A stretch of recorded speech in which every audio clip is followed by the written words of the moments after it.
The new Vivobook S14 with AMD's latest Zen 5 processor, it should be at the top of your consideration list. From students to working professionals, so long as you don't need powerful dedicated graphics, this is a very compelling offering. Since we value your time, we aren't going to make you watch the whole video to find out. Instead, I'm just going to tell you right now. This new Vivobook delivers incredible highs for its $1,200 price point. You get a fantastic display, an amazing processor that delivers best-in-class performance and power efficiency. Because of that, you get very little heat you feel, very little fan noise, and decent battery life. This means it gives you the upsides of Qualcomm's latest processors, which you may have heard a lot about, but without their downsides of limited application support. Every Windows application just works.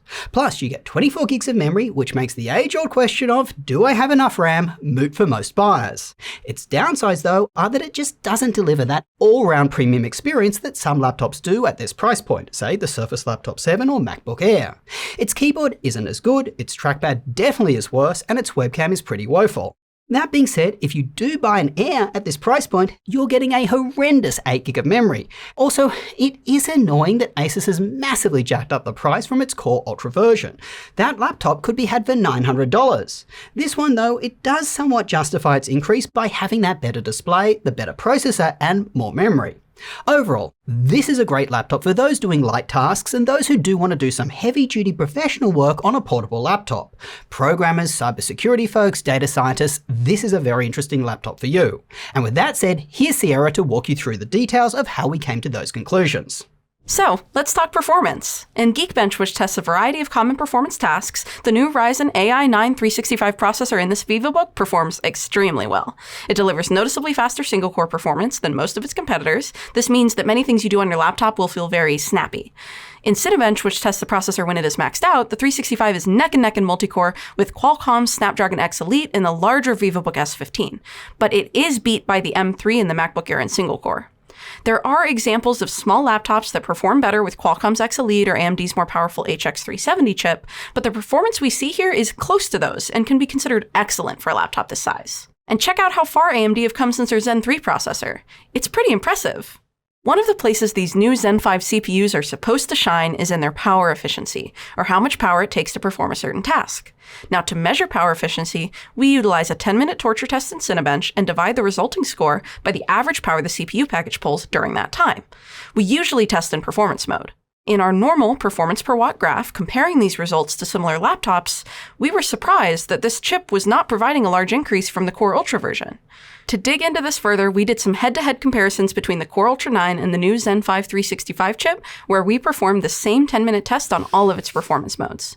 What we noticed was that the newest AMD Vivobook does a little better in the highest fan setting mode, but does way better in what they call whisper mode. In that mode, the fan noise is minimized as much as possible. As the fans can't be run fast to cool the processor, the Intel chip has to have its power throttled to stay within operating temperatures. This leads to horrendous performance of the Intel version in this mode when compared to the new AMD model. In fact, across all performance modes, you can clearly see the manufacturer is trying not to exceed certain fan noise, and they also appear to be limiting the heat you can feel. In each case, you consistently see better performance from the AMD Zen 5 chip. Also, when the devices are run on my Asus's full-speed mode, which runs the fans the fastest, the AMD model remains cooler to the touch than the Intel version. It likely does not need this level of cooling. Both of these laptops are warmer to the touch than the Snapdragon Vivobook S15 during max performance, but that has a larger chassis to achieve that. In light use, when I was writing the script, the Vivobook with AMD felt ever so slightly warm while plugged in, but it was neither uncomfortable nor distracting. I also never heard any fan noise during this usage. But during max loads, the newest Vivobook's fan noise is about the same volume as comparable devices. In its full speed mode, it gets very loud and distracting, plus you don't see a huge performance payoff, so it's probably not worth utilizing that mode. The fans in the Vivobooks tend to run a bit louder than the most recent ZenBooks, but not by a large amount. Comparing the integrated graphics to other recent CPU releases, we do see some interesting results. Using TimeSpy as a gaming benchmark, the Core Ultras continue to have a strong showing in this category, where these new Radeon 880M graphics trail about 20% behind. These new graphics also appear to be less power efficient than the Core Ultra, which is an opposite result to their CPU performance. The integrated GPU in this Zen 5 chip has improved slightly from last generation's Radeon 780M though, and we see it do better than the Core Ultra in Wildlife Extreme, which uses Vulkan rather than DirectX 12. Either way, this laptop isn't designed for intensive graphics, but you won't be struggling through lighter games or simpler graphical tasks. The display on this laptop is a great improvement from the prior Intel version we had. It's a 14-inch 2880 by 1800 OLED panel with a wide color gamut. Due to its high pixel density, even small text looks sharp. And because of its fast 120Hz refresh rate, any content moving on screen looks silky smooth. We measured just under 400 nits for its brightness, which is fine for indoor use, but because the screen is glossy, you may see distracting reflections in bright environments.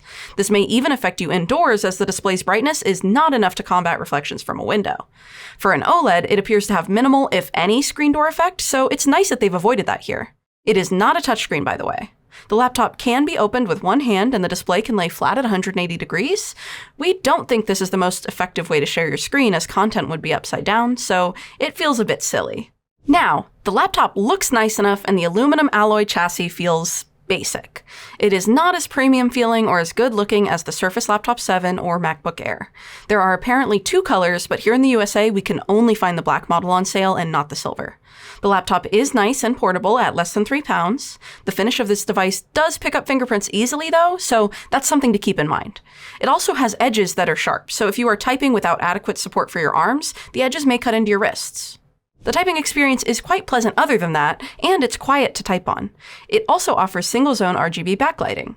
Compared to the best keyboards out there though, the key press just doesn't feel as precise or have as satisfying a click to it. The trackpad is fine and gets the job done. It is a mechanical one, so clicking doesn't feel as precise as a haptic one. Also, the coating on it is not the smoothest to glide your fingers over. Overall, the tracking just doesn't feel as natural as on other trackpads at this price point. As a nice bonus, they do have additional gestures on the trackpad beyond the standard zoom and scroll. For example, on the left side, if you slide up and down, you can control volume, and on the right side, you can control brightness. For the speakers, they felt mostly clear, but were lacking in bass. Sound is rarely make or break on a laptop like this, but here's how they sound.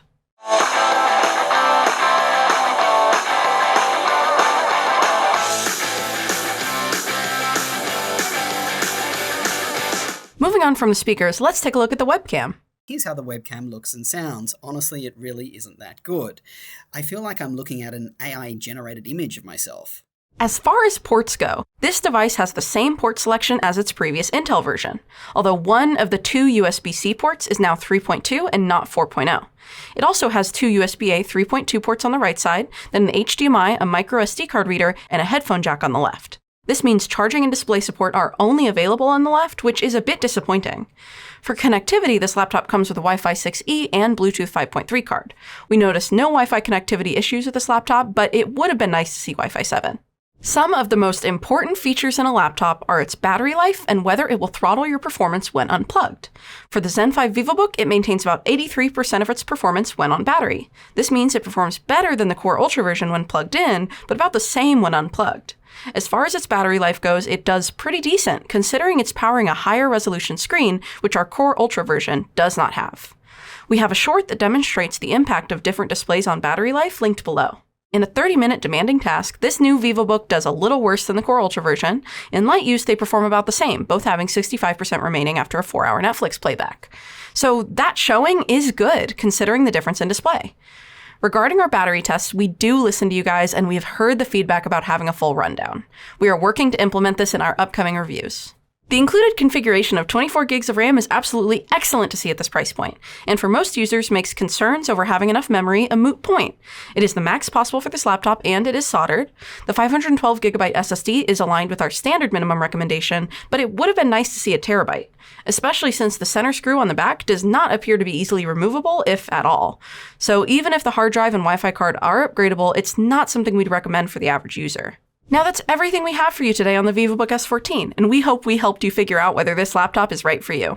If you decide to buy the Vivobook or any other laptop, please make sure to buy through one of our links to support the channel. Also, if you want to know the full range of laptops we recommend for various types of users, check out our website. We constantly update it as new laptops are released and recommendations change. If you want to further support the channel in our style of thorough and unbiased reviews, become a Patreon supporter or YouTube member. As always, be sure to like, subscribe, and share as it makes our dearest parents very proud. Till next time, go do something awesome with your day, and we will catch you later.